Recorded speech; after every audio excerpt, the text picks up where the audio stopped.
TV network, Christian internet channel, സുവിശേഷീകരണത്തിന്റെ വ്യത്യസ്ത മുഖം തേടിയുള്ള യാത്ര. YouTube and Facebook. Amen TV network, Trivandrum, Kerala. നിങ്ങൾ ജീവിക്കും. അപ്പോൾ അതൊരു റിക്വയർമെന്റ് ആണോ? യേശു ക്രിസ്തുവിനാൽ നാം ഇപ്പോൾ ചിന്തിക്കുന്ന യേശു ക്രിസ്തുവിൻ്റെ ഉയർപ്പിൻ്റെ ജീവനാൽ ജീവിക്കുന്ന ഒരു ആബ്സല്യൂട്ട് റിക്വയർമെന്റ് ആണോ ഇത് പ്രാപിച്ചെടുക്കാനായിട്ട്, നിത്യത പ്രാപിച്ചെടുക്കാനായിട്ട്? നിങ്ങളെല്ലാം മൗനമായിരിക്കുന്നു. ഞാൻ പറഞ്ഞ മനസ്സിലായില്ലേ?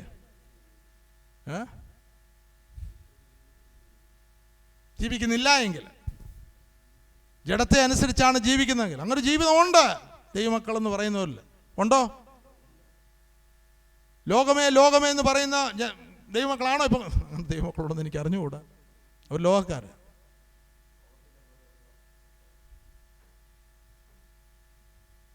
ഇത് ഞാനിപ്പോൾ നിങ്ങൾ പറയും ചുമ്മാ ഒരു തിയോളജിയോ ഡോക്ടറൊന്നും അല്ല ഇത് പറയുന്നത്. ഇത് പ്രാക്ടിക്കൽ ലൈഫിൽ നമ്മൾ ജീവിക്കേണ്ട ജീവിതത്തെ പറ്റിയാണ് പറയുന്നത്. യേശുവിനാൽ, അങ്ങനെയാണ് യേശു ആയിരിക്കണം. യേശുവിൻ്റെ ആത്മാവ്, ജീവൻ്റെ ആത്മാവ് അല്ലേ?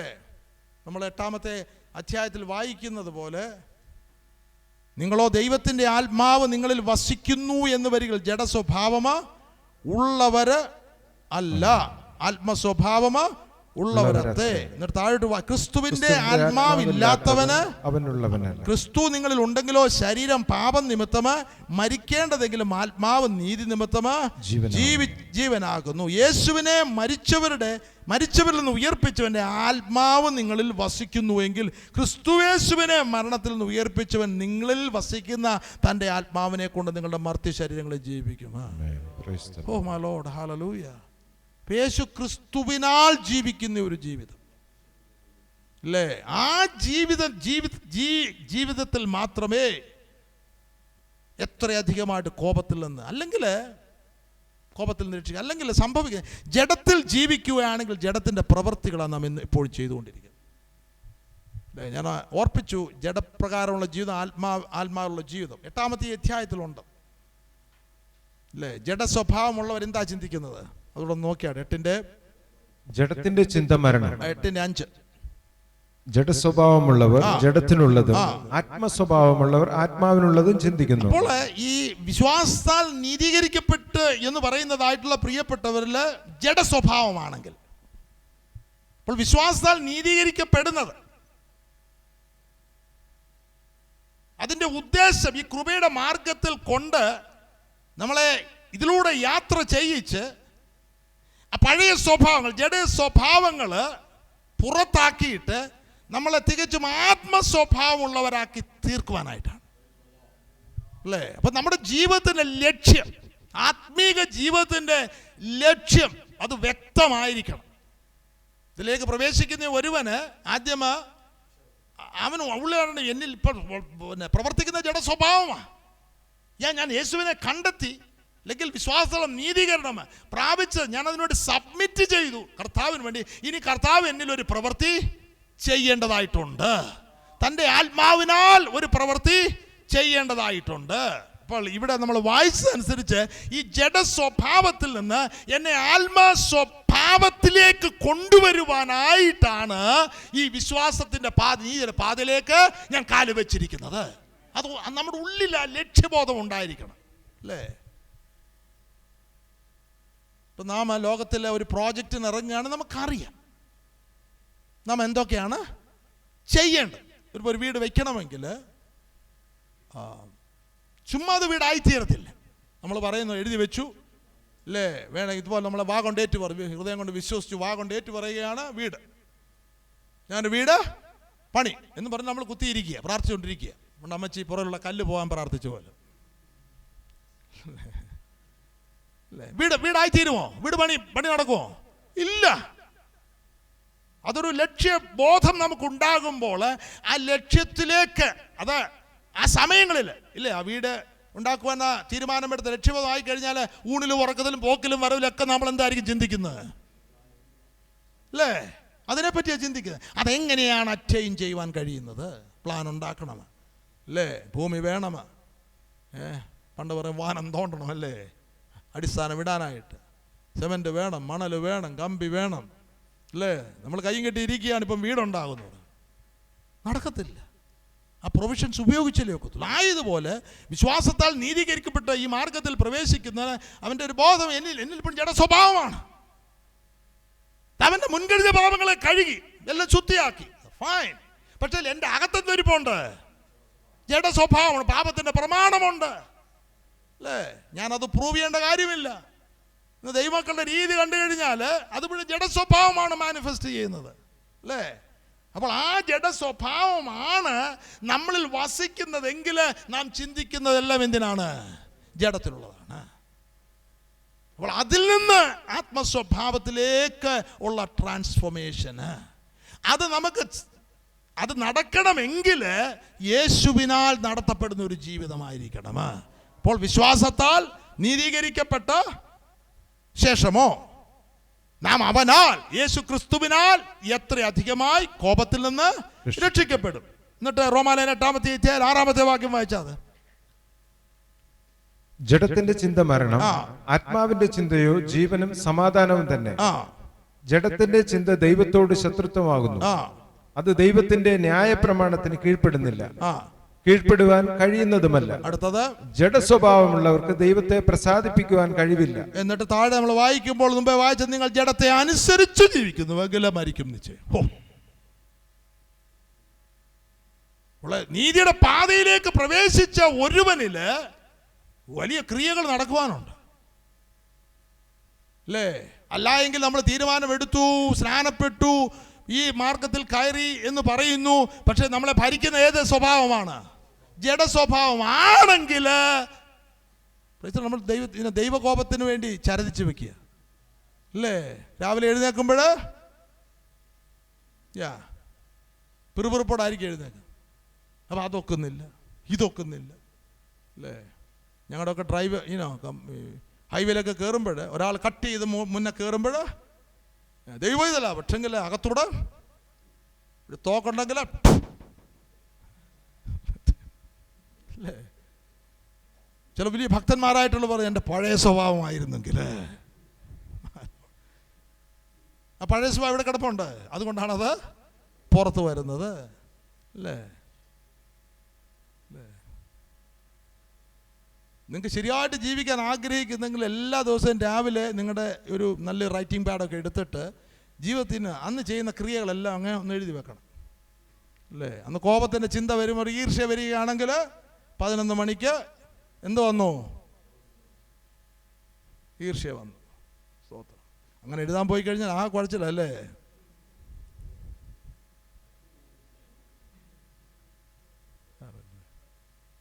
ഹല്ലേലൂയ.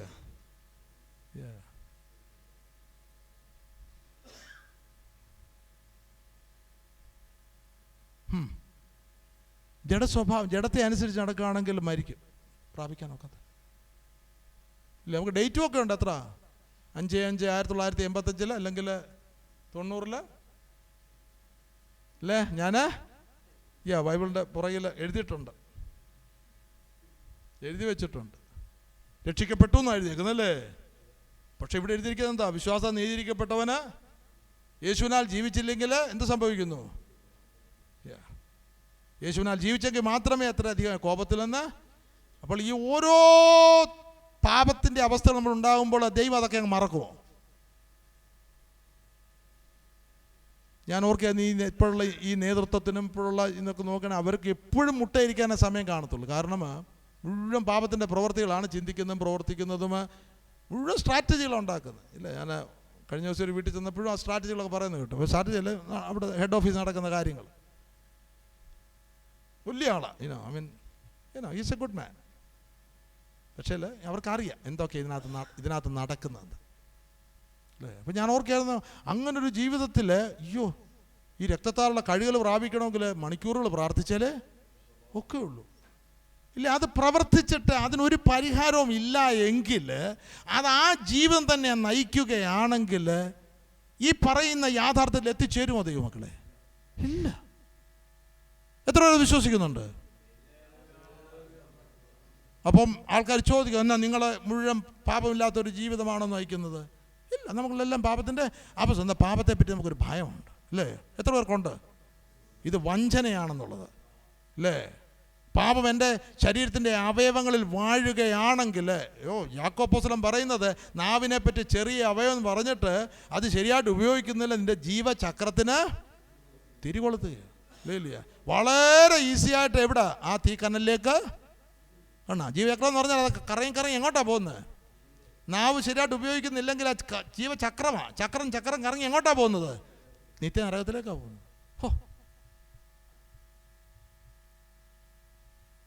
അല്ലേ? അപ്പോൾ ദൈവമക്കൾ കൂടി ഇരുന്നിട്ട് ഇതൊക്കെയാ പ്രബോധിപ്പിക്കേണ്ടത്. ഇങ്ങനെ ജീവിച്ചാൽ ഒക്കത്തില്ല. ഇതൊരു വിശുദ്ധ ജീവിതമാണ്. ഇത് ക്രിസ്തുവിന് അനുരൂപിയാകേണ്ട ജീവിതമാണ്. ഇതെൻ്റേതല്ല. ഇത് ആർക്ക് കൊടുത്തു? കൊടുത്തവരാ. ശരീരം ആർക്ക്? ഇതിനെ ആർക്ക് കൊടുത്തോ? കൊടുത്തെങ്കിൽ കണക്ക് കൊടുത്തേ ഒക്കത്തുള്ളൂ അല്ലേ? ദൈവത്തെ എൻ്റെ മന്ദിരത്തെ നശിപ്പിക്കുന്നവനെ ഞാൻ നശിപ്പിക്കുന്നു തന്നെ എഴുതിയിരിക്കുന്നു അല്ലേ? നിങ്ങൾ വിശ്വസിക്കുന്നുണ്ടോ ഈ സമാഗമന കൂടാരത്തിലൊക്കെ അത് എന്ത് പരിപാവനമായിട്ടാണ് സൂക്ഷിക്കുന്നത്? അതിൻ്റെ ഏറ്റവും അടുത്ത് ചുറ്റും ലേവ്യരെ നിർത്തിയിരിക്കുക. അവരുടെ കണ്ണെപ്പോഴും ആലയത്തിലുണ്ട്. ഒരന്യായമായത് അതിനകത്ത് പ്രവേശിപ്പാനായിട്ട് അനുവാദമില്ല. കെഹാത്തിൻ്റെ കണ്ണവിടെ ഉണ്ട്, മെരാരിയുടെ കണ്ണവിടെ ഉണ്ട്. കെഹാത്തിനെ ഇതെല്ലാം ഏൽപ്പിച്ചിരിക്കുന്ന ഈ അതിവിശ്വസ്ത സ്ഥലത്തുള്ള ഉപകരണങ്ങളൊക്കെ എന്തൊരു ഭയത്തോട് എന്ത് വിറയലോടെ ആയിരിക്കും. അത് ആലയത്തിൻ്റെ ആ വിസിനിറ്റി തന്നെയാണ് ഇവർ കിടക്കുന്നത്. ദൈവ സാന്നിധ്യത്തിലാണ് കിടക്കുന്നത്. എല്ലാം അല്ലേ?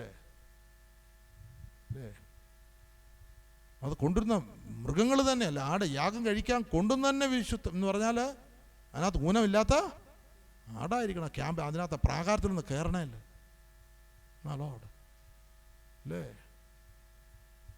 അഹരോനും പുരോഹിതന്മാരെ ആ കഴുകൽ പ്രാപിച്ചിട്ട് ഇവൻ ആ വിശുദ്ധ സ്ഥലത്തേക്കൊന്ന് പ്രവേശിക്കുക എത്ര ഭയത്തോടെ ആയിരിക്കും അല്ലേ? അവരുടെ വസ്ത്രങ്ങളെ പറ്റി ഒന്ന് പഠിക്കുകയാണെങ്കിൽ എന്തെല്ലാം മർമ്മങ്ങൾ അവിടെ കിടക്കുന്നു. തലയിലൊരു ഒരു ഒരു ടർബനുണ്ട്, അതിനകത്തൊരു പട്ട വന്ന മലയാളത്തിൽ അല്ലേ, മുന്നിലൊരു ബാനർ പോലുണ്ട്. അതിനകത്ത് എന്തോ എഴുതിയിരിക്കുന്നത്? ഇത് യഹോവയ്ക്ക് വിശുദ്ധം ഇല്ലേ? അവരുടെ ചരിത്രത്തിൽ ഇപ്രകാരം എഴുതിയിരിക്കുന്നത്. അത് ലൂസായിട്ട് അത് വെച്ചിരിക്കും. രണ്ട് മൊന ഇവിടെ ഈ നെറ്റിയിൽ കൊട്ടും. നടക്കുമ്പോൾ പുരോഹിതൻ നടക്കുമ്പോൾ അതിങ്ങനെ തട്ടിക്കൊണ്ടിരിക്കും. സ്തോത്രം. എന്താ അവനോട് പറയുന്നത്? അവനെ റിമൈൻഡ് ചെയ്യുകയാണ്, കുഞ്ഞെ നീ യഹോവയ്ക്ക് വിശുദ്ധമാണ്. നമ്മളെന്ത് ഈസിയാണ് നമ്മൾ രാജകീയ പുരോഹിത വർഗം എന്നാണ് നമ്മൾ ഈസിയായിട്ട് പറയുന്നത്. എന്നാൽ എത്രത്തോളം ഇത് വിശുദ്ധിയിൽ സൂക്ഷിപ്പാനായിട്ട് നമ്മെ തന്നെ സമർപ്പിച്ചിട്ടുണ്ട്. യേശുവിനാൽ ഒരു ജീവൻ നയിക്കണം. യേശുവിൻ്റെ ഉയർപ്പിൻ്റെ ജീവനാൽ ജീവിക്കുമ്പോൾ മാത്രമേ എത്രയധികമായിട്ട് കോപത്തിൽ നിന്ന് രക്ഷിക്കും. അല്ലെങ്കിൽ നമ്മുടെ പഴയ ജഡമനുഷ്യനാണെങ്കിൽ അവൻ ജഡത്തിനുള്ളതായിരിക്കും ചിന്തിക്കുന്നത്, ജഡത്തിനുള്ളതായിരിക്കും പ്രവർത്തിക്കുന്നത്. അത് ഓരോന്ന് ചരതിച്ച് കൂനയാക്കി വെച്ചിരിക്കുക അല്ലേ?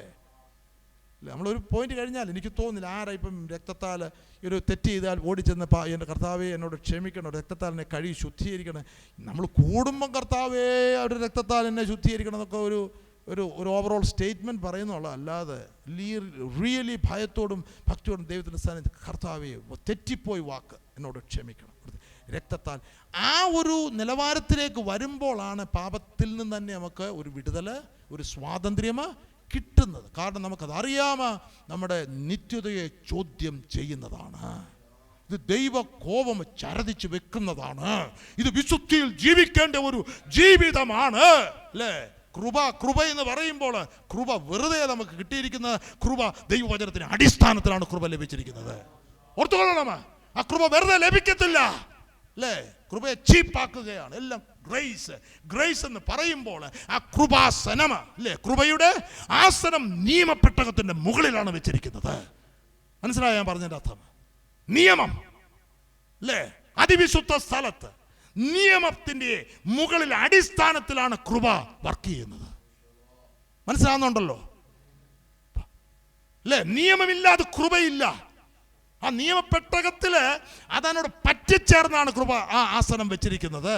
അത് ഒരു ഉപകരണമായിട്ട് അത് കാണുന്നത് എന്ന് പറഞ്ഞാല് ദൈവത്തിന്റെ ഗ്രേസ് ദൈവത്തിന്റെ വചനത്തിന്റെ അടിസ്ഥാനത്തിലാണ്. ദൈവത്തിന്റെ വചനത്തിന് അടിസ്ഥാനമില്ലാത്തത് ഗ്രേസ് അല്ല. പാപത്തിന്റെ അടിസ്ഥാനത്തിൽ ഗ്രേസ് ലഭിക്കത്തില്ല. അല്ലേ?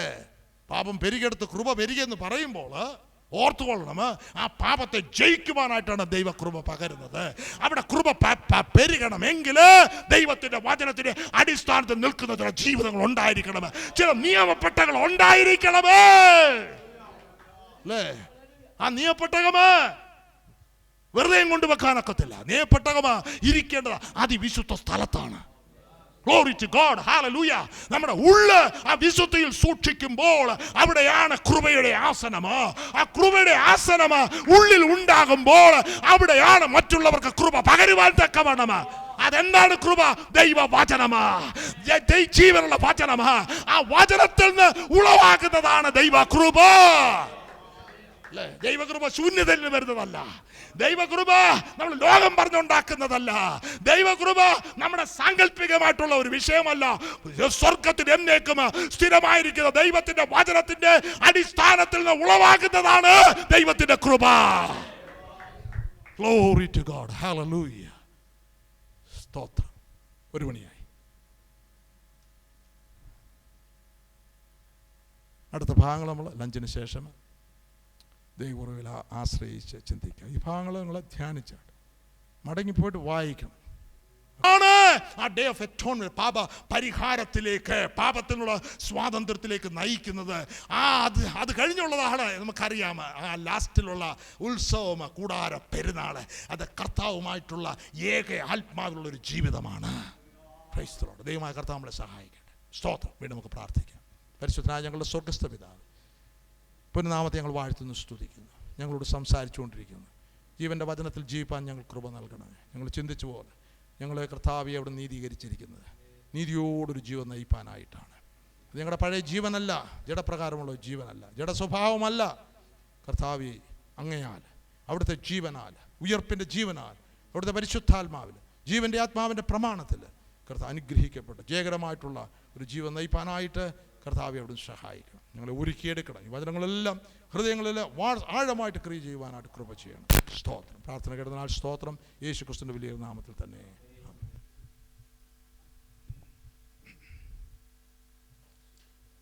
റോമാലേഖനം 5-ാമത്തെ അധ്യായത്തിലേക്ക് മടങ്ങി വരാം.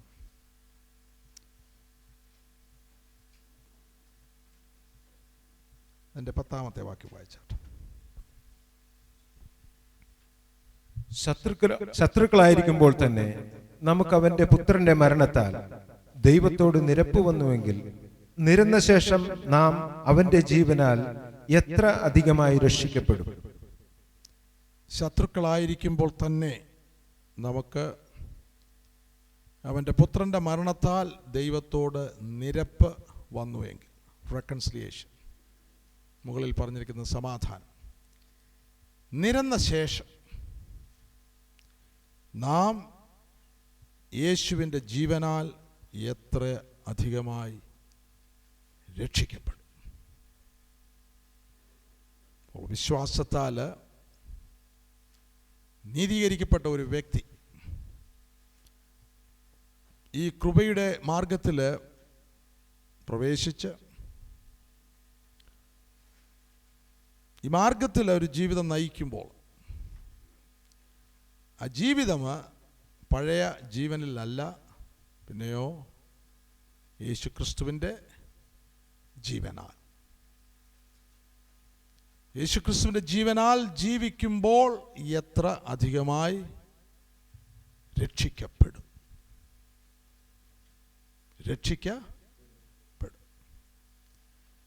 പാതയിലേക്ക് പ്രവേശിച്ചിരിക്കുന്ന വ്യക്തി ജീവിതങ്ങൾക്ക് രക്ഷിക്കപ്പെടുവാനായിട്ടുള്ള അനേക വിഷയങ്ങൾ അവരുടെ ജീവിതത്തിലുണ്ട്. പാപത്തിൻ്റെ പ്രമാണം നമ്മുടെ ശരീരത്തിൻ്റെ അവയവങ്ങളിൽ എഴുതപ്പെട്ടതായിട്ട് നാം കാണുന്നു. ലോകത്തിൻ്റെ വലിയ ശക്തി ദൈവപൈതങ്ങൾക്കെതിരായിട്ട് നിൽക്കുന്നു. സാത്താൻ്റെ തന്ത്രങ്ങൾ മറുവശത്ത് നിൽക്കുന്നു. അപ്പോൾ ഇതിനെയെല്ലാം അതിജീവിച്ചുകൊണ്ട് ജീവിക്കേണ്ട ഒരു ജീവിതമാണ് ദൈവപൈതൽ. അതിനെ ജയിക്കുവാനായിട്ട്, അതിൽ നിന്ന് രക്ഷ പ്രാപിപ്പാനായിട്ട് നമ്മുടെ പഴയ മനുഷ്യനെ കൊണ്ട് സാധ്യമല്ല. ആ പഴയ ജീവനെ കൊണ്ട് സാധ്യമല്ല. യേശുക്രിസ്തുവിൻ്റെ ഉയർപ്പിൻ്റെ ജീവനാൽ മാത്രമേ നമുക്കതിനെ ജയിക്കുവാനായിട്ട് സാധിക്കും. അത് നാം ആ ജീവൻ, അതായത് ഉയർപ്പിൻ്റെ ജീവൻ എന്നുള്ളത് യാഥാർത്ഥ്യമായിട്ട് നമ്മുടെ ജീവിതത്തിൽ അനുഭവിച്ച് അറിയണം. അവിടെയാണ് വീണ്ടും അന്വേഷിക്കേണ്ടതായിട്ടുള്ള ഈ ജീവൻ്റെ മാർഗമാ, ജീവൻ്റെ മാർഗമെന്ന യേശുവിൻ്റെ ജീവൻ്റെ മാർഗം നാം വീണ്ടും ദൈവവചനത്തിലൂടെ ദൈവാത്മാവിനാൽ അന്വേഷിക്കേണ്ടതായിട്ടുണ്ട്. പരിശുദ്ധാത്മാവിനെ പൂർണ്ണ അനുസരണയിൽ ജീവിക്കണമെന്ന് പറയുമ്പോൾ നമ്മൾ പറഞ്ഞു വിടും. എന്നാൽ ആ ജീവിത യാഥാർത്ഥ്യത്തിൽ നമുക്ക് എങ്ങനെ എത്തിച്ചേരാമെന്നുള്ളത് ദൈവമായിട്ടുള്ള കൂട്ടായ്മയിൽ ഇരുന്ന് നമ്മൾ ആരായേണ്ടതായിട്ടുണ്ട്, അല്ലേ?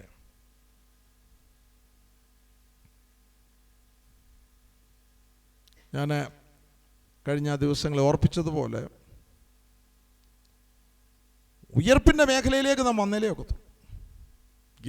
ഗലീലയിൽ ചുറ്റിക്കറങ്ങിയാൽ ഈ ജീവൻ നമുക്ക് പ്രവേശിപ്പാനായിട്ട് സാധ്യമല്ല. ഗലീല എന്ന് പറയുമ്പോൾ ഒരു കൈൻഡ് ഓഫ് കംഫർട്ട് സോണാണ്. അവിടെ ലോകത്തിൻ്റെ അതിശക്തമായിട്ടുള്ള ഇൻഫ്ലുവൻസ് ഉള്ളൊരു മേഖലയാണ്.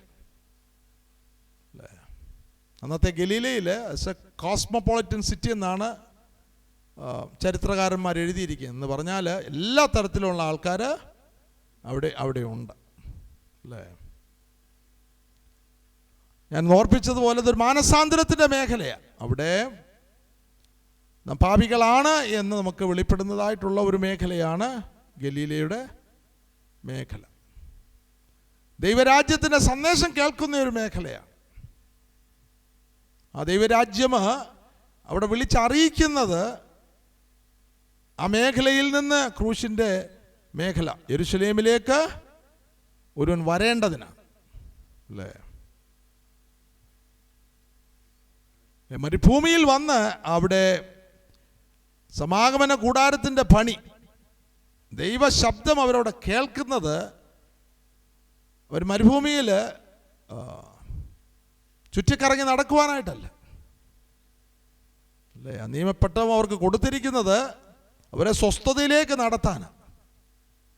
അറിയാം, സംഖ്യാപുസ്തകത്തിൽ 9-ാമത്തെ അധ്യായത്തിലാണെന്ന് തോന്നുന്നു,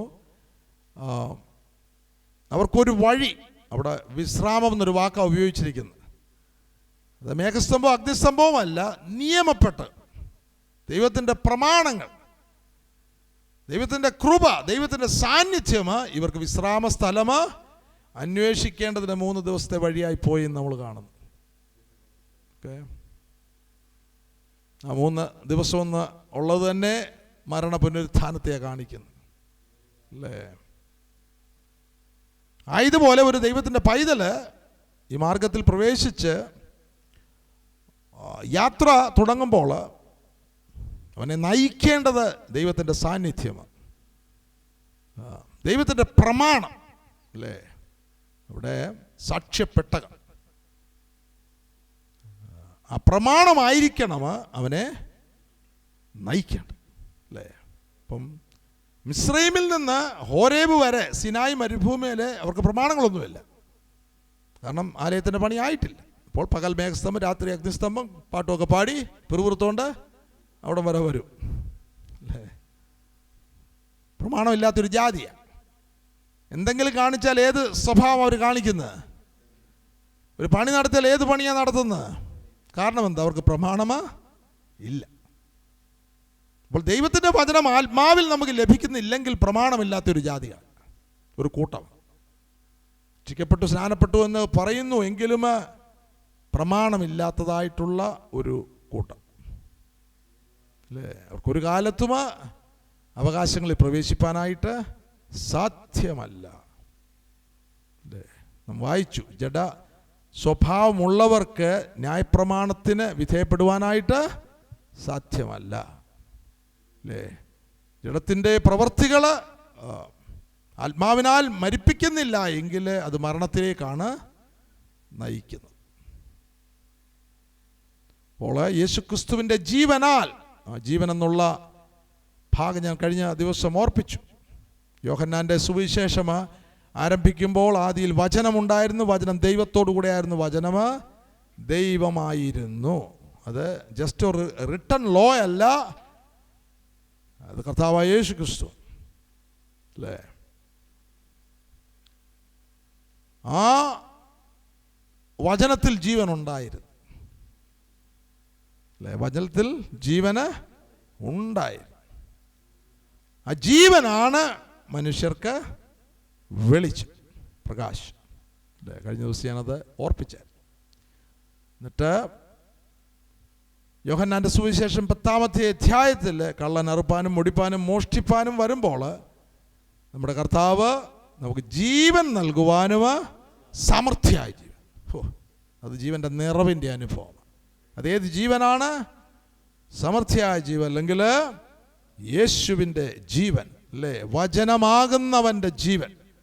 അപ്പോൾ ആ വചനം നമുക്ക് മനസ്സിലാകുന്ന ഭാഷയിൽ റിട്ടൺ ഫോമിൽ നൽകിയിരിക്കുമ്പോൾ അത് വായിച്ച് നമ്മുടെ ബുദ്ധിയിൽ മനസ്സിലാകുന്ന വിഷയമല്ല. ഈ വചനം ജീവനായിട്ട് ഉള്ളിൽ എഴുതപ്പെടണം, അതൊരു യാഥാർത്ഥ്യമാകണം അല്ലേ. എന്നിട്ട് ആ ജീവനാൽ, വചനത്താൽ നയിക്കപ്പെടുന്ന ഒരു ജീവിതം.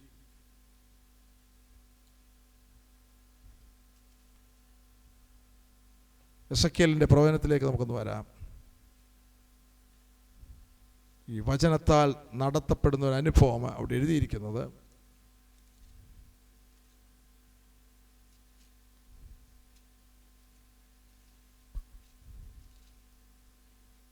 മുപ്പത്തിയാറാമത്തെ അധ്യായം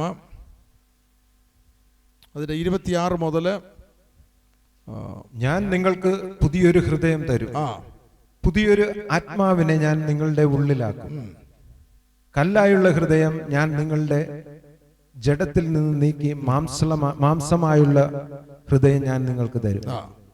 ഞാൻ എൻ്റെ ആത്മാവിനെ നിങ്ങളുടെ ഉള്ളിലാക്കി നിങ്ങളെ എൻ്റെ ചട്ടങ്ങളിൽ നടക്കുമാറാക്കും, ചട്ടങ്ങളിൽ, എൻ്റെ വചനത്തിൽ നടക്കുമാറാക്കും ഇല്ലേ. പഴയ നിയമത്തിലെ പുതിയ നിയമമാണ് എസെക്കിയേലിന്റെ പുസ്തകം അല്ലേ. ഇത് പുതിയ നിയമത്തിൻ്റെ എക്സ്പ്ലനേഷനാണ്, പുതു നിയമം. നമ്മൾ ഈ വചനത്തിൽ ഈ പുസ്തകത്തിൽ എഴുതുന്ന പഴയ നിയമം പുതിയ നിയമത്തിൻ്റെ കാര്യമല്ല ഞാൻ പറയുന്നത്. ഈ വചനത്തിൽ പറയുന്ന പുതു നിയമമെന്ന് പറയുന്നത് നമ്മുടെ ഉള്ളിൽ ആത്മാവിനാൽ എഴുതപ്പെടുന്ന വചനത്തെയാണ് അല്ലേ. 4 നിയമങ്ങൾ റോമാലേഖനം 7-ാമത്തെ അധ്യായത്തിൽ നാം പഠിക്കുമ്പോൾ ന്യായപ്രമാണം അല്ലെങ്കിൽ എഴുതപ്പെട്ട ഒരു നിയമമുണ്ട്. അത് കല്ലിലും ഈ പേപ്പറിലും ഇപ്പോൾ ഐഫോണിലുമൊക്കെ എഴുതപ്പെട്ട വചനം പ്രമാണം. അത് ആ പ്രമാണം അല്ലെങ്കിൽ അത് പുസ്തകത്തിൽ ആ കല്ലിൽ ആ പേപ്പറിൽ മാത്രം കിടന്നാൽ അത് ജീവൻ്റെ പ്രമാണം ആകുന്നില്ല. പിന്നെ നമ്മുടെ ഉള്ളിലുള്ള ഒരു പ്രമാണമാണ് പാപത്തിൻ്റെ പ്രമാണം. അത് ഉള്ളിൽ എഴുതപ്പെട്ട ഒരു മനുഷ്യൻ പാപം ചെയ്തപ്പോൾ എഴുതപ്പെട്ട പ്രമാണം. ദൈവത്തിൻ്റെ ജീവശ്വാസത്തിൽ നിന്ന് കിട്ടിയ ഒരു പ്രമാണമാണ് മനസാക്ഷിയുടെ പ്രമാണം. അത് റോമാലേഖനം 7-ാമത്തെ ബുദ്ധിയുടെ പ്രമാണമെന്ന് അവിടെ എഴുതിയിരിക്കുന്നു. അത് കറപ്റ്റഡാണ്. തെറ്റും ശരിയുമൊക്കെ അത് മനസ്സിലാക്കും അല്ലേ. മനസാക്ഷി, മനസ്സിൻ്റെ സാക്ഷ്യം, മനസ്സിൽ എഴുതപ്പെട്ടിരിക്കുന്നതാണ്. തെറ്റും ശരിയും അറിയാം. എന്നാൽ പാപത്തിൻ്റെ പ്രമാണത്തെ ജയിക്കുവാൻ മനസാക്ഷിക്ക് കഴിയില്ല. നമുക്കറിയാം, തെറ്റാണെന്നറിഞ്ഞാലും പാപത്തിൻ്റെ പ്രമാണം അത് ഓവർ റൈഡ് ചെയ്യും. ഇപ്പം ശക്തിമാൻ പാപത്തിൻ്റെ പ്രമാണമുണ്ട്. അപ്പോൾ അവിടെ പാപത്തിൻ്റെ പ്രമാണത്തെ ജയിക്കുവാനായിട്ടാണ് ജീവൻ്റെ ആത്മാവിൻ്റെ പ്രമാണം നമുക്ക് നൽകിയിരിക്കുന്നത്. ആ ജീവൻ്റെ ആത്മാവിൻ്റെ പ്രമാണം ഉള്ളിൽ എഴുതപ്പെട്ട, ഇവിടെ വായിക്കുമ്പോൾ ഞാൻ നിങ്ങൾക്ക് പുതിയൊരു ഹൃദയം തരും, പുതിയൊരാത്മാവിനെ ഞാൻ നിങ്ങളുടെ ഉള്ളിൽ, പുതിയൊരാത്മാവ് ഉയർപ്പിൻ്റെ ആത്മാവ് അല്ലേ. ജീവശ്വാസം മനുഷ്യനെ ആദ്യം ഉണ്ടാക്കുമ്പോൾ ഊതി ജീവനുള്ള ദേഹിയായിട്ട് തീർന്നു. എന്നാൽ ഉയർപ്പിൻ്റെ മേഖലയിൽ നിന്നുകൊണ്ട് ശിഷ്യന്മാരുടെ മേൽ ഊതിയിട്ട് പരിശുദ്ധാത്മാവിനെ കൈക്കൊള്ളുകയാണ്. അത് ഉയർപ്പിൻ്റെ ആത്മാവ്. പുതിയൊരാത്മാവിനെ ഞാൻ നിങ്ങളുടെ ഉള്ളിലാക്കും. കല്ലായുള്ള ഹൃദയം ഞാൻ നിങ്ങളുടെ ജഡത്തിൽ നീക്കി, മാംസളമായുള്ള ഹൃദയം നിങ്ങൾക്ക് വരും. ഞാൻ എൻ്റെ ആത്മാവിനെ നിങ്ങളുടെ ഉള്ളിലാക്കി, നിങ്ങളെ എൻ്റെ ചട്ടങ്ങളിൽ നടക്കുമാറാണ്. ഞാൻ ഓർപ്പിച്ചല്ലോ, നമ്മുടെ ഉള്ളിലുള്ള ആ ത്രോൺ റൂമിൽ ദൈവത്തിൻ്റെ ആത്മാവ് കർത്തൃത്വം ഇല്ലേ, അതിനുവേണ്ടി നാം നമ്മെ തന്നെ സമർപ്പിക്കണം. എങ്കിൽ മാത്രമേ ആത്മാവിനാൽ നടത്തപ്പെടുകയുള്ളൂ. എന്നാൽ ഈ പ്രമാണം ഉള്ളിലില്ല എങ്കിൽ ആത്മാവിനെ നമ്മളെ നടത്തുവാനായിട്ട് കഴിയുകയില്ല. അത് നമ്മുടെ ഉത്തരവാദിത്വമാണ്, ആത്മാവിനാൽ പ്രമാണങ്ങൾ ഉള്ളിൽ ആക്കുകയെന്നുള്ളത്. രാവിലെയും ഉച്ചയ്ക്കും വൈകിട്ടും നമ്മൾ ദൈവവചനം വായിക്കുമ്പോൾ വെറുതെ വായിച്ചു വിടാനല്ല, പ്രസംഗിക്കാൻ വേണ്ടി മാത്രമല്ല അല്ലേ, അതിനകത്തെ വാക്യങ്ങൾ ഉപയോഗിച്ചിട്ട് ഭൗമിക കാര്യങ്ങൾ നേടുവാനായിട്ടല്ല. അതല്ല ഇവിടെ പറയുന്നത്. ഇത് ജീവൻ്റെ ആത്മാവിനാൽ, അവൻ്റെ ജീവനാൽ എത്രയധികമായി രക്ഷിക്കപ്പെടുമോ, ആ വചനത്തിൽ നിന്ന് ആത്മാവിനാൽ നമ്മുടെ ഉള്ളിൽ ലഭിക്കുന്നതായിട്ടുള്ള ജീവൻ, അതെല്ലാം ചട്ടമാകും നമ്മുടെ ഉള്ളിൽ. എന്താ ചട്ടമെന്ന് പറഞ്ഞാൽ? ചട്ടപ്രകാരം അല്ലേ, അതുള്ളിലാകും. അതിന് വ്യത്യസ്തമായിട്ടൊരു ജീവൻ നയിക്കാൻ നമുക്ക് കഴിയത്തില്ല. അതുകൊണ്ടാണ് യോഹന്നാൻ്റെ ലേഖനത്തിൽ അപ്പോസ്തലൻ അത് പറയുന്നത്. എൻ്റെ വിത്ത് ഉള്ളിൽ ഉള്ളത് കൊണ്ട് പാപം ചെയ്യുവാൻ കഴിയുക. അത് അത്ര ശക്തമായിട്ട് ജീവൻ്റെ വചനം ഉള്ളിൽ എഴുതപ്പെട്ട് കഴിഞ്ഞു അല്ലേ. അപ്പോൾ ദ്രവ്യാഗ്രഹം എന്നുള്ള ആഗ്രഹം തന്നെ ഇതിലെല്ലാം പോയി അല്ലേ. അങ്ങനൊരു ജീവിതം എത്ര അനുഗ്രഹമായിരിക്കും അല്ലേ. പ്രൈസ് ദി ലോർഡ് അല്ലേ. ദ്രവ്യാഗ്രഹം സകലവിധ ദോഷത്തിനും മൂല കാരണം. അപ്പം അതില്ലെങ്കിൽ പ്രൈസ് ദി ലോർഡ്, അങ്ങനൊരു ജീവിതം ഉണ്ട്. ആർക്കാ അത് കിട്ടുന്നത്? അത് ചോദിച്ച് വാങ്ങിച്ചാലേ ഒക്കത്തുള്ളൂ. കർത്താവേ അത് തന്നെ അത് ഞാൻ വിശ്വസിച്ചുണ്ട് ഇല്ല, ഓർത്തോണം. ആ ഫണ്ടമെൻ്റലായിട്ടുള്ള ഫൗണ്ടേഷനുള്ള വാക്യം ഓർത്തോണം. സുവിശേഷത്തെക്കുറിച്ച് എനിക്ക് ലജ്ജയില്ല, അത് വിശ്വസിക്കുന്ന ഏവർക്കും രക്ഷയ്ക്കായിട്ട് ദൈവശക്തി. അപ്പം രക്ഷിക്കപ്പെടുക, അപ്പം അതിൽ നിന്ന് നമുക്ക് രക്ഷിക്കപ്പെടാം. അതൊരു ഫൗണ്ടേഷൻ മൂലമായിട്ടുള്ളൊരു പാപത്തിൻ്റെ കാരണമാണ്. പാപത്തിൻ്റെ ഒരു സ്ട്രോങ് വിത്താണ് അല്ലേ. പകപിണക്കം, കോമ്പറ്റീഷൻ, വിടുവിക്കപ്പെടാം. യെസ്, ആബ്സല്യൂട്ട്ലി അല്ലേ. ലോകത്തിൻ്റെ മാനം, മഹത്വം അത് കൊണ്ട് കൈ തന്നാലും വാങ്ങിക്കുകയല്ല. സ്തോത്രം. താവിനെ രാജാവാക്കുവാനായിട്ട് സ്തോത്രം അവരൊന്ന് കൂടി ആലോചിച്ചു. ഭർത്താവ് അതിൻ്റെ ഇടയിൽ കൂടെ സൈഡിൽ കൂടെ പോയി മലയിൽ ചെന്നിട്ട് പ്രാർത്ഥിക്കുകയാണ്. അപ്പം ഇല്ല, അങ്ങനെ അവർ മലയിൽ പ്രാർത്ഥിക്കാൻ പോയത്. ഞാൻ പലപ്പോഴും ഓർക്കും, എന്തിനാണ് പ്രാർത്ഥിക്കാൻ പോയത്? ഒരുപക്ഷെ ആ ടെംപ്റ്റേഷനിൽ നിന്ന് കർത്താവ് എന്നെ വിടുവിക്കണം, മനുഷ്യപുത്രനാണെന്ന് ഓർത്തോണം, വിടുവിക്കണമേ എന്ന് പ്രാർത്ഥിക്കുവാനാണോ എന്ന് ഞാൻ പലപ്പോഴും ചിന്തിക്കാറുണ്ട്. സ്തോത്രം. ഹല്ലേലൂയ. അല്ലേ പിന്നെ അത് അങ്ങനെ എഴുതേണ്ട കാര്യമാ ഇല്ല. നമുക്കതൊരു മാതൃകയാണ്. കുഞ്ഞുങ്ങളെ അത് മുൻപിൽ വന്നാൽ നിങ്ങൾ ഒഴിഞ്ഞു പോയാലും, പിന്നെ ദാവീദ് ഒരു സമയത്തൊരു യുദ്ധത്തിൽ ഒഴിഞ്ഞു പോയെന്നുണ്ടല്ലേ. ഒഴിഞ്ഞു പോയാൽ രക്ഷപ്പെടുമോ? ഇല്ല. അവൻ വീണ്ടും വന്നിട്ട് അവൻ വീണ്ടും ഫെലിസ്ത്യ സൈന്യമാ വീണ്ടും ഒരു ഉപായം അവൻ പ്രയോഗിച്ചു. എന്താണെന്നറിയാമോ? അവരുടെ വിഗ്രഹങ്ങളെല്ലാം ഇട്ടിട്ട് പോയി. എന്തിനാ വിഗ്രഹങ്ങൾ ഇട്ടിട്ട്? മുഴുവൻ സ്വർണ്ണമാണ് ഇട്ടിട്ട് പോയത്. എന്തിനാ? ദാവീദ് അതെടുത്ത് അവൻ്റെ അറയിൽ കൊണ്ട് വെക്കുകയാണെങ്കിൽ പോയി സംഗതി യുദ്ധം പരാജയപ്പെട്ടു. സ്തോത്രം. ലോർഡ് അല്ലേ. ദാവീദ് എന്ത് ചെയ്തത്? ചുട്ടുകരിച്ച് കളഞ്ഞെന്ന്. Oh glory to God. ചുട്ടുകരിച്ച് കളഞ്ഞു അല്ലേ. ഒഴിഞ്ഞു പോയാലൊക്കത്തില്ല. നമ്മളതിനെ ജയിച്ചാലേ ഒക്കത്തുള്ളൂ അല്ലേ. കാരണം ജയിക്കുന്നവനാണ് അവകാശങ്ങൾ പറഞ്ഞിരിക്കുന്നത്. ഓവർകമേഴ്സ്. ഒഴിഞ്ഞു പോകാനൊക്കത്തില്ല. ഒഴിഞ്ഞു പോയാൽ അവൻ പിന്നെയും വരും, അടുത്ത തന്ത്രവുമായിട്ട് വരും അല്ലേ. അവന് തന്നെ മനസ്സിലാകണം ഈ ജീവിതത്തെ സ്പർശിക്കാനായിട്ട് സാധ്യമല്ല. അപ്പോൾ ആ കൃപ വേണമെങ്കിൽ മലയെ പോയി മുട്ടുമേ പ്രാർത്ഥിച്ചാലേ ഒക്കത്തുള്ളൂ. സ്തോത്രം. കൃപ. ഓഹോ ഹല്ലേലൂയ. അത് പാപമൊഴികെ സർവത്തിലും താൻ പരീക്ഷിക്കപ്പെട്ടവൻ അല്ലേ. അപ്പോൾ ആ പരീക്ഷ തൻ്റെ സ്വന്തം കഴിവുകൊണ്ടാണോ താൻ ജയിച്ചത്? അല്ല. അവിടെയാണ് പിതാവിനോടുള്ള പ്രാർത്ഥനയുടെ ആ സ്ട്രെങ്ത്, ആ ആ പ്രാർത്ഥന എന്നുള്ള കർത്താവിൻ്റെ ജീവിതത്തിലെ സ്തോത്രം സ്ഥിരം, അതിനൊരു മുടക്കവും വന്നിട്ടില്ല. സ്തോത്രം. കാരണം അവിടെ നിന്നാണ് ശക്തി ആർജിക്കുന്നത്. ഇതിനെ ജയിക്കുവാൻ, സ്റ്റേജിൽ പ്രകടനങ്ങൾ കാണിക്കുവാനായിട്ടല്ല. Praise the lord. അല്ലേ? മിനിസ്ട്രി എക്സ്പാൻഡ് ചെയ്യാനായിട്ടല്ല. പിന്നെ എന്തിനാണ് പ്രാർത്ഥനയ്ക്ക് ഇരിക്കുന്നത്? പിതാവുമായിട്ടുള്ള ബന്ധം, അത് മാത്രമല്ല പിതാവ് ഏൽപ്പിച്ചിരിക്കുന്നതായിട്ടുള്ള ദൗത്യം അതിൻ്റെ പൂർണ്ണതയിൽ ദൈവത്തിൻ്റെ പൂർണ്ണ പ്രസാദത്തിനു വേണ്ടി ചെയ്തെടുക്കുവാനായിട്ട്, അല്ലേ? അതുകൊണ്ടാണ് യോഹന്നാൻ്റെ സുവിശേഷം 17-ാമത്തെ അധ്യായത്തിൽ കർത്താവ് പ്രാർത്ഥിക്കുമ്പോൾ, പിതാവേ, അവിടുന്ന് എനിക്ക് ചെയ്യുവാൻ തന്ന പ്രവൃത്തി തികച്ച് ഞാൻ അവിടെ അങ്ങേ മഹത്വപ്പെടുത്തിയിരിക്കുന്നു. ഓ ഗ്ലോറി, അല്ലേ? അപ്പോൾ ദൈവത്തെ മഹത്വപ്പെടുത്തുന്നത് സ്തോത്രവും ഹല്ലേലൂയ ഞാൻ പറഞ്ഞാൽ മാത്രമൊക്കെയല്ല, അല്ലേ? ദൈവം ഏൽപ്പിക്കുന്നതിൻ്റെ പൂർണ്ണതയിൽ, അല്ലേ, നാം ചെയ്തെടുക്കുമ്പോഴാണ് ദൈവത്തിൻ്റെ നാമം നമ്മളിലൂടെ മഹത്വപ്പെടുന്നത്. അല്ലാതുള്ള സ്തോത്രവും ഹല്ലേലൂയായും പാട്ടും ബഹളത്തിന് യാതൊരു അർത്ഥവുമില്ല, അല്ലേ? കീ തിങ്, നമ്മൾ ദൈവം ഏൽപ്പിച്ചിരിക്കുന്നത് വിശ്വസ്തയോട് ചെയ്യുന്നുവോ. അപ്പോൾ ആത്മാവിനെ നിങ്ങളുടെ ഉള്ളിലാക്കി നിങ്ങളെൻ്റെ ചട്ടങ്ങളിൽ നടക്കുക. ഇംഗ്ലീഷിൽ കോസ് യു ടു വാക്ക് എന്ന്, അല്ലേ? അതിന് വേറെ ഒരു പോംവഴിയുമില്ല, നടന്നേലേ ഒക്കത്തുള്ളൂ. കാരണം അത്ര ശക്തമായിട്ട് ദൈവത്തിൻ്റെ വചനം ജീവനായിട്ട് ഉള്ളിൽ എഴുതപ്പെട്ടു. ആ ജീവൻ കൊണ്ട് നിറഞ്ഞിരിക്കുകയാണ്. ഓർത്തോളൂ, നമ്മുടെ ഉള്ളിലുള്ള ജീവൻ ഏതാണ്? ആ ജീവൻ്റെ മാനിഫെസ്റ്റേഷനാണ്, പ്രവൃത്തികളാണ് പുറത്ത് വരുന്നത്, അല്ലേ? അസൂയ എന്നുള്ളൊരു ജീവനാണെങ്കിൽ, ആ ജീവൻ എന്ന് പറഞ്ഞാൽ നമ്മളെ മരണത്തിലേക്ക് നയിക്കുന്ന ജീവനാണ്. അതിന് ഞാൻ ഈ ജീവൻ എന്ന് പറയുമ്പോൾ അതിനകത്ത് ജീവനുണ്ട്, അതുകൊണ്ടാണ് നമ്മളത് പ്രവർത്തിക്കുന്നത്. ചത്തതാണ് അത് പ്രവൃത്തിയായിട്ട് വരുമോ? ഇല്ല. അപ്പം അതിനകത്ത് നമ്മളെ മരണത്തിലേക്ക് നയിക്കുന്ന ഒരു ജീവനുണ്ട്. Okay, life leading to death.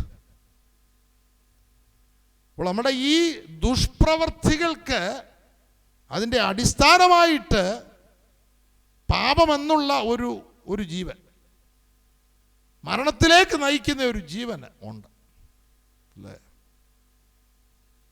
അപ്പോൾ നമ്മൾ ചോദിക്കണം, ആ ജീവനിൽ നാം ജീവിക്കുകയാണെങ്കിൽ എത്രയധികമായി രക്ഷിക്കപ്പെടുമെന്നുള്ള ഒരു യാഥാർത്ഥ്യം നമ്മുടെ ജീവിതത്തിൽ ഉണ്ടാകുവാനായിട്ട് പോകുന്നില്ല. നാം പഴയ പ്രവർത്തികൾ തന്നെ ചെയ്ത്, സ്തോത്രം, നമ്മുടെ മുൻപിൽ ഉള്ളിലൊരു ചിന്തയോടെ പോയാൽ ഞാൻ രക്ഷിക്കപ്പെട്ടാണ്, ഞാൻ സ്നാനപ്പെട്ടതാണ്, അതുകൊണ്ട് കർത്താവ് ഇതെല്ലാം ക്ഷമിച്ചോളൂ, അല്ലേ? ഞങ്ങൾക്കൊരു സഹോദരൻ എപ്പോഴും പറയും, കർത്താവ് ദയാലു അല്ലേ? നമ്മുടെ അവസ്ഥകളെല്ലാം കർത്താവ് അറിയുന്നില്ലേ? അതുകൊണ്ട് കർത്താവ് അങ്ങ് ക്ഷമിക്കും, അല്ലേ? ഇതൊക്കെ വളരെ ഡേഞ്ചറസ് ആയിട്ടുള്ള തോട്ട് പ്രോസസ്സാണ്, അല്ലേ? അത് അപകടമാണ് അങ്ങനെയൊക്കെ ചിന്തിക്കാൻ തുടങ്ങിയാൽ. കാരണം പരിശുദ്ധനായ ദൈവം നമുക്കൊരു ജീവിതം നയിക്കുവാൻ, ജീവനിൽ വാഴുവാനായിട്ടുള്ള മുഖാന്തരങ്ങൾ നൽകിയിട്ടുണ്ട്. അപ്പോൾ റോമാലേഖനം 5-ാമത്തെ അധ്യായത്തിൽ നമ്മൾ 1 മുതൽ 11 വരെയുള്ള വാക്യങ്ങളിൽ വിശ്വാസത്താൽ നീതീകരിക്കപ്പെട്ടു നമ്മുടെ കർത്താവായ യേശു ക്രിസ്തു മൂലം നമുക്ക് ദൈവത്തോട് സമാധാനമുണ്ട് എന്ന് പറഞ്ഞതിന് ശേഷം പിന്നൊരു ജീവിതമാണ്.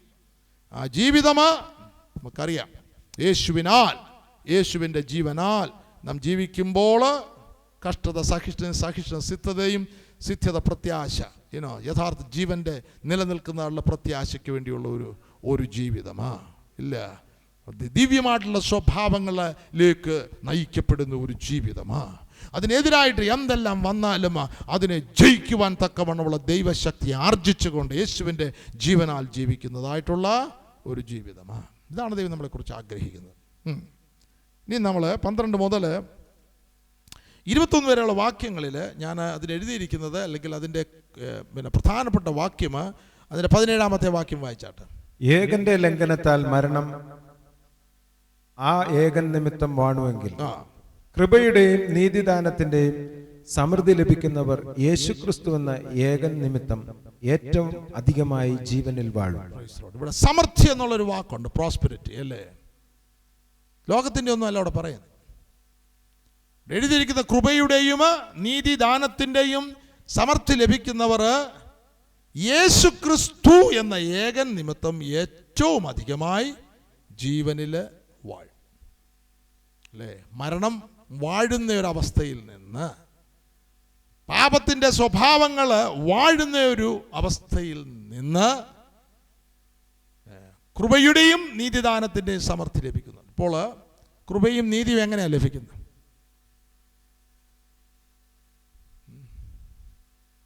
വെറുതെ ഒരു ജീവൻ നയിച്ചാൽ ലഭിക്കുമോ? അല്ലേ? നമ്മൾ എല്ലാം റിച്വലിസ്റ്റിക്കായിട്ട് രാവിലെ എഴുതുന്ന ഒരു പ്രാർത്ഥനയുണ്ട്. പിന്നെ ബൈബിളിലെ 1-2 അധ്യായങ്ങൾ വായിച്ചെന്നിരിക്കും. പിന്നെ നമ്മൾ യോഗങ്ങൾക്ക് കൂട്ടങ്ങൾക്ക് പോകുന്നുണ്ട്. അത് വെറും ഒരു ചടങ്ങാണെങ്കിൽ നീതിയും സമാധാനവും നമുക്ക് ലഭിക്കും.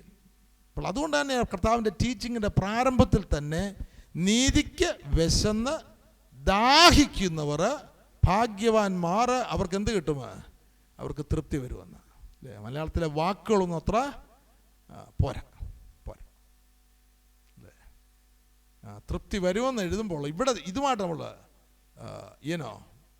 ഈ വാക്യമായിട്ടൊന്ന് നമ്മൾ ഘടിപ്പിക്കുമ്പോൾ നമുക്ക് ഇപ്രകാരം പറയാം: നീതി അതായത് നീതിക്ക് വിശന്ന് ദാഹിക്കുകയാണെങ്കിൽ നീതി ലഭിക്കും, നീതിയുടെ സമൃദ്ധി ലഭിക്കും. ആ സമൃദ്ധിയിൽ ജീവനിൽ, അല്ലേ, ഏകൻ്റെ, അതായത് യേശുക്രിസ്തു എന്ന ഏകൻ നിമിത്തം ഏറ്റവും അധികം ജീവനിൽ വാഴും. അല്ലേ? വാഴുക എന്ന് പറഞ്ഞ ഒരു രാജകീയ ടേമാണ്. അപ്പം പരാപരം ഒരു ജീവിതമാണോ? അല്ലേ? തുടർന്നും പിടിക്കുന്ന എല്ലാം പാപത്തിൽ അവസാനിക്കുന്ന ഒരു ജീവിതമാണോ? ജീവിതം അല്ല. വാഴുക എന്ന് പറഞ്ഞാൽ സംതിങ്, ഏതോ പലതിനെ വാഴുക എന്ന് പറയുമ്പോൾ ചുമ്മാ ഇരുന്ന് വാഴാനൊക്കത്തില്ല. ഒരാളുടെ കസേരയൊക്കെ ഇട്ടിട്ടൊരു സിംഹാസനം പോലെ ഇട്ടിട്ട് ഞാൻ വാഴുക എന്ന് പറഞ്ഞാൽ അതിക്ക് പ്രജകളില്ലെങ്കിൽ അതൊരു റൈറ്റായിട്ടുള്ള ടെർമിനോളജി അല്ല, അതൊരു യാഥാർത്ഥ്യം അല്ല. രാജാവ് വാഴണമെങ്കിൽ ആരുണ്ട്? പലതരത്തിലുള്ള പല കൈൻഡുകൾ, അല്ലേ? അങ്ങനെയുള്ള ഒരു കൂട്ടം, ആ കൂട്ടത്തെയാണ് വാഴുന്നത്. അല്ലേ? അതിനകത്ത് എല്ലാ ടൈപ്പിലുള്ള ആൾക്കാർ കാണും. കൊലപാതകം ചെയ്യുന്നവരും കാണും, അല്ലേ?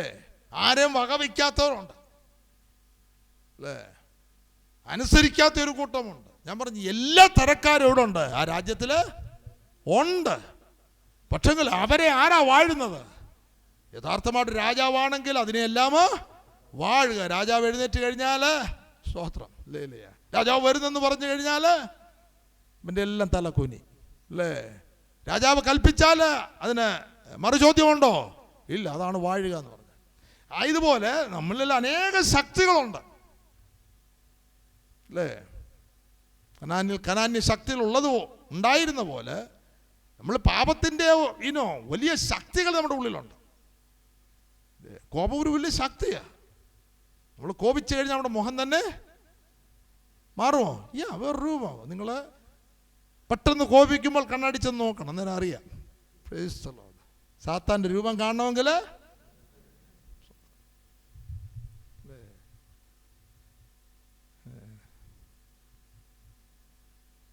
ഞാനിപ്പോഴും ഓർക്കുന്നുണ്ട്, അമേരിക്കയല്ല, അതൊരു ബിസിനസ് ഓഫീസിലാണ് സംഭവം നടക്കുന്നത്. 2 പേര് വഴക്കുണ്ടായപ്പോൾ കൊച്ചു മനുഷ്യനാണ്, അല്ലേ? വിറയ്ക്കുന്നത് കൊണ്ട് ആത്മാവിൽ നിറഞ്ഞുള്ള വിറയലല്ല, മറ്റേ ആത്മാവിൽ, അത് അവന് വന്നിട്ട് വിറയല. പെട്ടെന്ന് ഉള്ളിയുടെ നാക്ക് മുഴുവന് വെളിയിൽ വന്നിട്ട് പല്ലുകൊണ്ട് കടിക്കുന്ന ഒരു രംഗം ഞാനിപ്പോഴും അത് ഓർക്കുന്നു. എൻ്റെ മുൻപിൽ ആ പിക്ചർ നല്ലപോലെ ഉണ്ട്. വലിയ പല്ല. കൊച്ചു മനുഷ്യൻ ഇത്രയും വലിയ നാക്കുണ്ടോ എന്ന് ഞാൻ, കാരണം നാക്കെല്ലാം പുറത്ത് വന്നു. എന്നിട്ട് ഒരു കൂട്ടം ബഞ്ച് ഓഫ് കീ എടുത്തിട്ട് അപ്പുറം മറ്റേ എതിരാളി മുന്നേ നിൽപ്പുണ്ട്, അത് നിലത്ത് എറിയും. ആളിനെ അല്ല എറിയുന്ന, ഒരു ഓഫീസ് കോംപ്ലക്സിലാണ്. അപ്പോൾ ആ നിലത്തെറിയുമ്പോൾ എന്താണ് അതിൽ നിന്ന് കിട്ടുന്ന ആശയം? അപ്പോൾ ഞാൻ ഓർത്തു, ഒരു ദൈവ പൈതൽ നിമിഷ നേരം കൊണ്ട് ഇപ്രകാരമുള്ള ഒരു രൂപം, അല്ലേ? കാരണം എന്താ? ആ കോപത്തിൻ്റെ ആത്മാവ്, അത് പൈശാചിയാണ്. അല്ല, പിശാചിനെ കാണണമോ? ഒരു കൊച്ചു പിശാചിനെ കൂടെ കാണാം. സ്തോത്രം, അല്ലേ? കോപത്തിൻ്റെ ആത്മാവ്. അപ്പോൾ നമ്മൾ അനേക ശക്തികളുണ്ട്, എതിർ ശക്തികൾ. ജീവനിൽ ഏറ്റവും അധികമായി ജീവനിൽ വാഴുമെന്ന് പറയുമ്പോൾ ആ ശക്തികൾക്കൊന്നും തലപൊക്കുവാൻ കഴിയാത്ത രീതിയിൽ യേശുവിൻ്റെ ജീവനാൽ, ആ സമർത്ഥിയായ ജീവനാൽ നിറഞ്ഞൊരു ജീവിതമാണ്. അല്ലേ? അപ്പോൾ യോഹന്നാൻ്റെ അല്ലെങ്കിൽ 1 കൊരിന്ത്യർ 13-ാം അധ്യായത്തിൽ സ്നേഹത്തിൻ്റെ ചാപ്റ്റർ വായിച്ചിട്ട് സ്തോത്രം, ഹല്ലേലൂയ, അതിൽ ജീവിക്കുവാനായിട്ട് കഴിയുമോ? യെസ്. യേശു ക്രിസ്തു എന്ന ഏകൻ നമ്മുടെ ഉള്ളിൻ്റെ ഉള്ളിൽ തൻ്റെ ജീവൻ്റെ സമർത്ഥിയിൽ നാം ആയിത്തീരുകയാണെങ്കിൽ ആ ഒരു വാഴ്ച നമ്മളിൽ കുടികൊള്ളുന്ന പാപത്തെ മാത്രമല്ല, ലോകത്തിൻ്റെ ശക്തികൾ, അല്ലേ, ലോകം, ജഡമോഹം, കൺമോഹം, ജീവനത്തിൻ്റെ പ്രതാപം, ഇതൊന്നും ദൈവത്തിൽ നിന്നുള്ളത്, ലോകത്തിൽ നിന്നുള്ളതാണ്, അല്ലേ, അതിനെ ജയിക്കുവാൻ മറുവശത്തെ പാപം അല്ലെങ്കിൽ പിശാചെന്ന ഒരു വഞ്ചകൻ, ഡിസീവർ, അല്ലേ, ആ വഞ്ചകനെ ജയിക്കുവാനായിട്ട്, ഇതാണ് ഏറ്റവും അധികം ജീവനിൽ വാഴുക എന്ന് പറയുന്നത്, അല്ലേ. എത്ര പേര് ആഗ്രഹിക്കുന്ന ആ ഒരു ജീവിതം? സ്തോത്രം.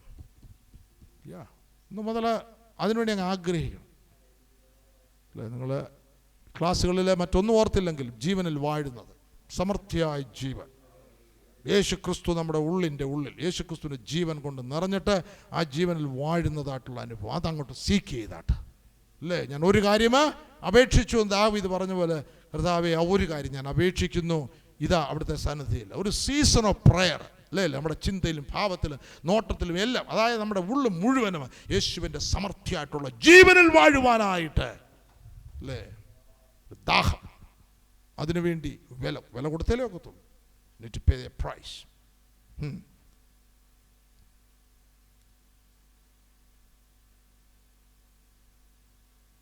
Praise the Lord. എന്നിട്ട് അതിൻ്റെ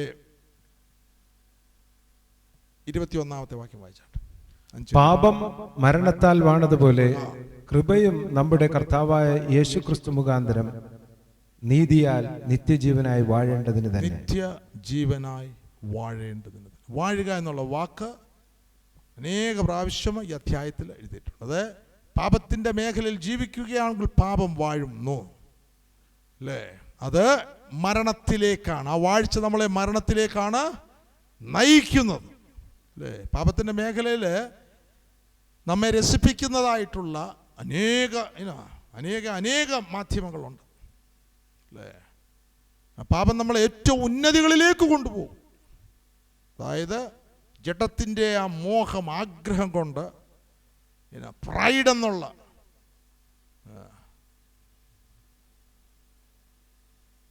അതിൻ്റെ ആ പ്രേരണയാൽ നാം ഉന്നതികളിലേക്ക് ചെല്ലും, അല്ലേ. ചെന്നു കഴിഞ്ഞാൽ അത് വാഴ്ചയാണ്, അല്ലേ. അങ്ങനെ ഉന്നതികളിലൊക്കെ നടക്കുന്നവരോടൊക്കെ നമ്മൾ സംസാരിക്കാൻ നോക്കിയാൽ, മാ ലോഡ്, ഒരു വാഴുക, അവിടെ നടപ്പും ഭാവവും ഇടപാടുകളും ഒക്കെ, ഇല്ലേ, നമ്മൾ തന്നെ ഓച്ചാനിച്ചെന്നു, അല്ലേ.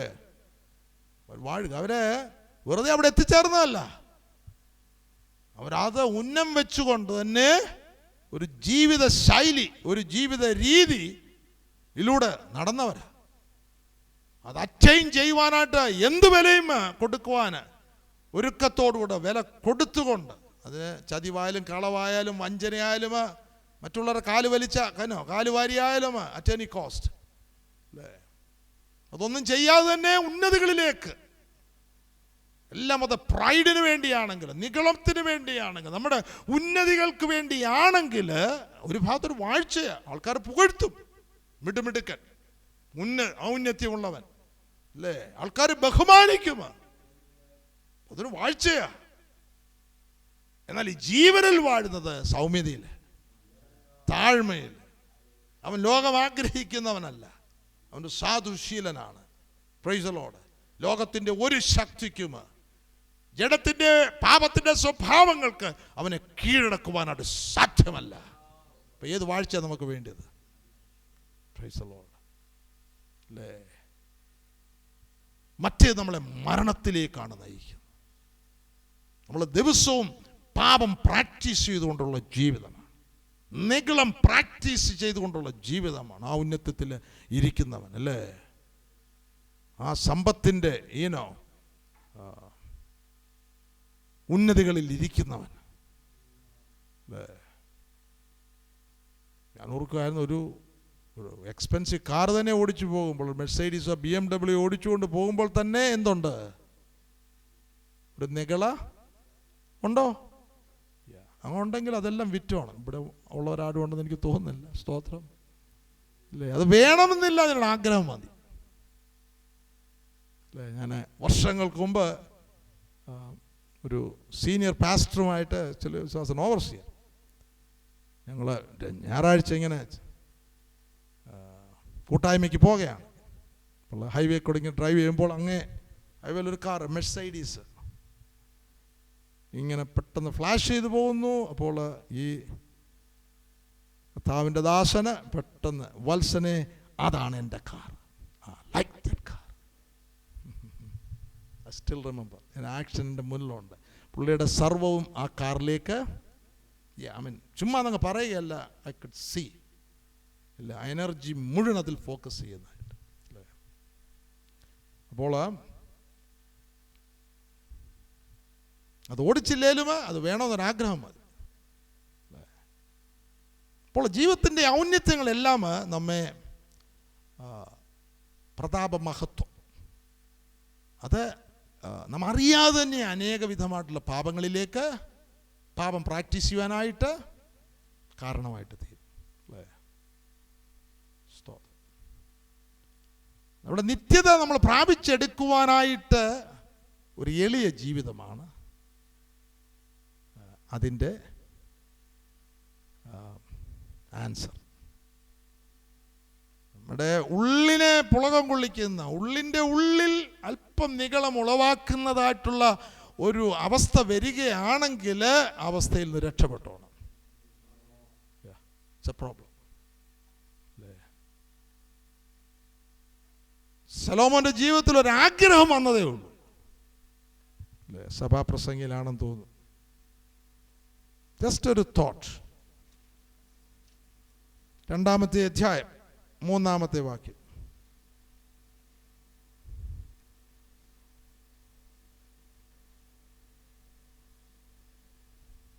മനുഷ്യർക്ക് ആകാശത്തിന് കീഴെ ജീവപര്യന്തം ചെയ്യുവാൻ നല്ലത് ഏതെന്ന് ഞാൻ കാണുവോളം എൻ്റെ ഹൃദയം എന്നെ ജ്ഞാനത്തോടെ നടത്തിക്കൊണ്ടിരിക്കെ. എന്തൊരു അനുഗ്രഹിക്കപ്പെട്ട അവസ്ഥയല്ലേ?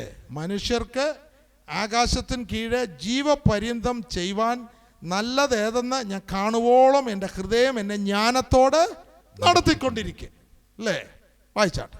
ഞാൻ എൻ്റെ ദേഹത്തെ വീഞ്ഞുകൊണ്ട് സന്തോഷിപ്പിക്കുവാനും ഭോഷത്വം പിടിച്ചുകൊള്ളുവാനും എൻ്റെ മനസ്സിൽ നിരൂപിച്ചു. ഞാൻ എൻ്റെ ദേഹത്തെ വീഞ്ഞുകൊണ്ട് സന്തോഷിപ്പിപ്പാനും ഭോഷത്വം പിടിച്ചുകൊള്ളുവാനും എൻ്റെ മനസ്സിൽ നിരൂപിച്ചു. ഒരൊറ്റ നിരൂപണത്തിലാണ് ശലോമോന്റെ ജീവിതത്തിൻ്റെ പതനത്തിൻ്റെ ആരംഭം, അല്ലേ? ദൈവിക ജ്ഞാനം ഉപയോഗിച്ചുകൊണ്ട് ജീവിക്കുന്നതായിട്ടുള്ള ശലോമോൻ ഒരു ചിന്ത വന്നു, എൻ്റെ ദേഹത്തെ വീഞ്ഞുകൊണ്ട് പോഷിപ്പിപ്പാനും സന്തോഷിപ്പിപ്പാനും ഭോഷത്വം പിടിച്ചുകൊള്ളുവാനും എൻ്റെ മനസ്സിൽ നിരൂപിച്ചു. എൻ്റെ 10-ാമത്തെ വാക്യം വായിച്ചാട്ടെ. അത് ഇത് എവിടെയെല്ലാമാണ് കൊണ്ടുപോകുന്നത്? അങ്ങനെ ഒരു ചിന്ത വന്നപ്പോൾ 4 പോലെ വായിച്ചാട്ടെ. ഞാൻ 3:4 ഞാൻ മഹാപ്രവൃത്തികളെ ചെയ്തു, എനിക്ക് അരമനകളെ പണിതു. എനിക്ക് മുന്തിരിത്തോട്ടങ്ങളെ ഉണ്ടാക്കി. കാരണം എന്തുവാ? എന്ത് വേണം? വീഞ്ഞ് വേണം, അല്ലേ? നോഹയ്ക്ക് പറ്റിയ പരാജയമാണ്, അല്ലേ? വായിച്ചാട്ട്. ഞാൻ തോട്ടങ്ങളെയും ഉദ്യാനങ്ങളെയും ഉണ്ടാക്കി, അവയിൽ സകലവിധ ഫലവൃക്ഷങ്ങളെയും നട്ടു. വൃക്ഷം വച്ചു പിടിപ്പിച്ചിരുന്ന തോപ്പ് നനയ്ക്കുവാൻ കുളങ്ങളും കുഴിപ്പിച്ചു. ഞാൻ ദാസന്മാരെയും ദാസിമാരെയും വിലയ്ക്ക് വാങ്ങി. വീട്ടിൽ ജനിച്ച ദാസന്മാരും എനിക്കുണ്ടായിരുന്നു. യെരൂശലേമിൽ എനിക്ക് മുമ്പ് ഉണ്ടായിരുന്ന ഏവരിലും അധികം ആടുമാടുകളായ ബഹുസമ്പത്ത് എനിക്കുണ്ടായിരുന്നു. ഞാൻ വെള്ളിയും പൊന്നും രാജാക്കന്മാർക്കും സംസ്ഥാനങ്ങൾക്കും ഉള്ള ഭണ്ഡാരവും സ്വരൂപിച്ചു. സംഗീതക്കാരെയും സംഗീതക്കാരികളെയും മനുഷ്യരുടെ പ്രമോദമായ അനവധി സ്ത്രീജനത്തെയും സമ്പാദിച്ചു. ഇങ്ങനെ ഞാൻ എനിക്ക് മുമ്പ് യെരൂശലേമിൽ ഉണ്ടായിരുന്ന എല്ലാവരിലും മഹാനായി തീർന്ന് അഭിവൃദ്ധി പ്രാപിച്ചു. ജ്ഞാനവും എന്നിൽ ഉറച്ചു നിന്നു. എന്റെ കണ്ണ് ആഗ്രഹിച്ചതൊന്നും ഞാൻ അതിന് നിഷേധിച്ചില്ല. എന്റെ ഹൃദയത്തിന് ഒരു സന്തോഷവും വിലക്കിയില്ല. മതി, ലോങ് ലിസ്റ്റ് അല്ലേ. ഇവിടെ പോയി ഒരു ചെറിയ ചിന്തയിൽ തുടങ്ങിയതാണ്. എന്നാൽ രണ്ടാമത്തെ വാക്യം 1-2 വാക്യം മായ മായ എന്ന് സഭാപ്രസംഗി പറയുന്നു. മായ മായ സകലവും what A life, wasted life. അപ്പോൾ നമ്മുടെ ജീവിതത്തിൽ ഓർത്തുകൊള്ളണം, ഈ സമൃദ്ധിയായിട്ടുള്ള ഒരു ജീവിതം നമുക്ക് നയിക്കണമെങ്കിൽ, ഇതിനെയെല്ലാം ജയിച്ചുകൊണ്ട് ജീവനിൽ വാഴണമെങ്കിൽ അതിന് കർത്താവ് ഇട്ടിരിക്കുന്നൊരു പാതയുണ്ട്. ആ പാത അന്വേഷിച്ചോണം അല്ലേ. ലോകത്തിലെ ധനാഢ്യന്മാരല്ല നമ്മുടെ മാതൃക, ലോകത്തിലെ ടെക്നോക്രാറ്റ്സ് അല്ല നമ്മുടെ മാതൃക അല്ലേ, ലോകത്തിലെ വ്യവസായികളല്ല നമ്മുടെ മാതൃക അല്ലേ. നേതൃത്വത്തിനു വേണ്ടി ഓടി നേതൃത്വം പിടിച്ചെടുക്കി അധികാര കസേരയിൽ ഇരിക്കുന്നവരല്ല നമ്മുടെ മാതൃക. നമ്മുടെ മാതൃക 2000 വർഷങ്ങൾക്ക് മുമ്പ് സാധുശീലനായിട്ട് ഈ ഭൂമിയിൽ വന്ന് സൗമ്യതയുടെയും താഴ്മയുടെയും ഒരു ജീവിതം മനുഷ്യർക്ക് വേണ്ടി വെളിപ്പെടുത്തിയിട്ട്, ഞാൻ സൗമ്യതയും താഴ്മയും ഉള്ളവനാകയാൽ എൻ്റെ മുഖമേറ്റുകൊണ്ട് എന്നോട് പഠിപ്പീൻ.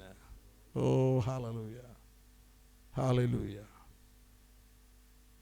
പത്രോസ് അപ്പോസ്തലന് തൻ്റെ ലേഖനങ്ങൾ എഴുതുമ്പോൾ അരുമനാഥന് നമുക്ക് നല്ലൊരു മാതൃക വെച്ചേച്ച് പോയിരിക്കുന്നു. എന്തിനാണ് വെച്ചേച്ച് പോയിരിക്കുന്നത്? ആ കാൽപാദങ്ങളെ പിന്തുടരുവാനായിട്ട് അല്ലേ. പ്രകാരമുള്ള ഒരു ജീവിതത്തിൽ മാത്രമേ, അതാ ജീവനിൽ വാഴുക, യേശു ക്രിസ്തുവിൻ്റെ ജീവനിൽ വാഴുക. ആ മാതൃക ജീവിതത്തിലൂടെ മാത്രമേ നമുക്ക് ഈ പറയുന്നതായിട്ടുള്ള അവകാശത്തിലേക്ക്, പിതാവ് ആഗ്രഹിക്കുന്നതായിട്ടുള്ള പൂർണ്ണതയിലേക്ക് നമുക്ക് എത്തിച്ചേരുവാനായിട്ട് സാധിക്കുകയുള്ളൂ അല്ലേ. പാപമ മരണത്താൽ വാണതുപോലെ കൃപയും നമ്മുടെ കർത്താവായ യേശു ക്രിസ്തു മുഖാന്തരം നീതിയാൽ നിത്യജീവനായി വാഴേണ്ടതിന്. അപ്പോൾ റോമാലേഖനം 5-ാമത്തെ അധ്യായത്തിൽ പറഞ്ഞിരിക്കുന്ന ആ സത്യത്തിൽ ജീവിക്കുവാനായിട്ടാണ് ദൈവം നമ്മളെക്കുറിച്ച് ആഗ്രഹിക്കുന്നത്. വിശ്വാസത്താൽ നീതീകരിക്കപ്പെട്ട ഒരുവൻ അല്ലേ, മാനസാന്തരപ്പെട്ട് വിശ്വാസ സ്നാനം സ്വീകരിച്ചിരിക്കുന്ന ഒരുവൻ, ദൈവത്തിൻ്റെ വചനത്താലും ആത്മാവിനാലും വീണ്ടും ജനിച്ച ഒരുവന് ഈ സമൃദ്ധിയായിട്ടുള്ള ജീവനല്ലേ അല്ലേ, ഇതിനെല്ലാം വാഴുവാൻ തക്കവണ്ണം ദൈവ പൈതലിനെതിരായി നിൽക്കുന്ന സകല ശക്തികളെയും വാഴുവാൻ തക്കവണ്ണമുള്ള ആ ജീവന്റെ സമൃദ്ധി യേശു ക്രിസ്തുവിനാൽ, അവൻ്റെ ജീവനാൽ സ്തോത്രം ജീവിക്കുവാനായിട്ടാണ് ദൈവമക്കളെ കുറിച്ച് ആഗ്രഹിക്കുന്നത്. ഇതായിരിക്കണം നമ്മുടെ ലക്ഷ്യം അല്ലേ. 17-ാമത്തെ വാക്യം 21-ാമത്തെ വാക്ക് അതായിരിക്കണം നമ്മുടെ ലക്ഷ്യം. അതിലെത്തിച്ചേരണം. ഇനി അതിലെത്തിച്ചേരണമെങ്കിൽ നമുക്ക് 6-ാമത്തെ അധ്യായത്തിലേക്ക് വരാം. അപ്പം അതിനുവേണ്ടിയാണ് ഒരുവന് വിശ്വാസ സ്നാനം സ്വീകരിക്കും അല്ലേ. ഇവിടെ 6-ാമത്തെ അധ്യായം തുടങ്ങുമ്പോൾ തന്നെ ആകയാൽ നാം എന്തു പറയുന്നു, കൃപ പെരുകേണ്ടതിന് പാപമോ ചെയ്തുകൊണ്ടിരിക്കുക. അപ്പോൾ എന്നുള്ള ഈ കൂട്ടർ അന്നും ഉണ്ട്. എല്ലാം കൃപ കവർ ചെയ്തോളൂ. നമ്മളിപ്പോൾ എത്ര പാപം ചെയ്താലും എന്ത് കവർ ചെയ്യും? കൃപ. പാപം ചെയ്തുകൊണ്ടങ്ങ് ഇരിക്കുക, അവസാനം വരെ പാപം ചെയ്യാം, എന്ത് കവർ ചെയ്യും? കൃപ കവർ ചെയ്യും. അപ്പോൾ അപ്പോസ്തലന് അതിന് മറുപടി പറയുന്നത്, ഒരു നാളും വരുത് പാപസംബന്ധമായി മരിച്ചവരായ നാം ഇനി അതിൽ ജീവിക്കുന്നത് എങ്ങനെ? Glory to God. അപ്പോൾ നാം വിശ്വാസ സ്നാനം എന്ന് പറയുമ്പോൾ മരിച്ച ഒരുവനെ അങ്ങോട്ട് കുഴിച്ചിടുന്നത്, മരിച്ച നമ്മുടെ പഴയ മനുഷ്യനെയാണ് എവിടെ കുഴിച്ചിടുന്നത്? സ്തോത്രം, ആ വെള്ളത്തിൽ കുഴിച്ചിടുന്നു അല്ലേ. കർത്താവായ യേശു ക്രിസ്തു ഒടുക്കത്തെ ആദാം കാൽവറി ക്രൂശിൽ പരമയാഗമാകുമ്പോൾ, ക്രൂശിക്കപ്പെടുമ്പോൾ ആ ക്രൂശിൽ ആരും ഉണ്ട്? നമ്മളുമുണ്ട് അല്ലേ. എന്നാൽ അത് വിശ്വാസത്താൽ നമ്മൾ ഏറ്റെടുത്തുകൊണ്ട് 2000 വർഷങ്ങൾക്ക് മുമ്പ് യേശു കർത്താവിലൂടെ ഞാൻ ക്രൂശിക്കപ്പെട്ടവനാണ്. എൻ്റെ പഴയ ആദാമ്യ മനുഷ്യൻ ക്രൂശിക്കപ്പെട്ടിരിക്കുന്നു. അല്ലേ? അത് വിശ്വാസമായിട്ട് പരിണമിക്കണം. ആ വിശ്വാസം ജീവനാണ്. അല്ലേ? ആ ജീവൻ പഴയ ആദാമ്യനെ നിർമൂലമാക്കുന്നതാണ്. Praise the lord. ആ വിശ്വാസത്തോടുകൂടെ ആ ജലത്തിലേക്ക്, സ്തോത്രം, ഞാൻ ഓർക്കുക, ഈ സത്യം അറിഞ്ഞുകൊണ്ട് വെള്ളത്തിലേക്ക് തന്നെ ദൈവത്തിൻ്റെ ദാസന്മാര് സ്നാനം കഴിപ്പിക്കുമ്പോൾ ഈ സത്യം മനസ്സിൽ അത് ചിന്തിച്ചുകൊണ്ട്, അല്ലേ, താവേ 2000 വർഷങ്ങൾക്ക് മുമ്പ് ഞാൻ അങ്ങയോട് കൂടെ ക്രൂശിക്കപ്പെട്ടവനാണ്. ആ പഴയ മനുഷ്യനെ, ആദാമ്യ മനുഷ്യനെ, ആ പാപത്തിൽ ജനിച്ചതാ മനുഷ്യനെ ഇതാ കുഴിച്ചിടുന്നു. Praise the lord. Hallelujah. Amen TV network Christian internet channel. സുവിശേഷീകരണത്തിന്റെ വ്യത്യസ്ത മുഖം തേടിയുള്ള യാത്ര. YouTube and Facebook. Amen TV network, Trivandrum, Kerala.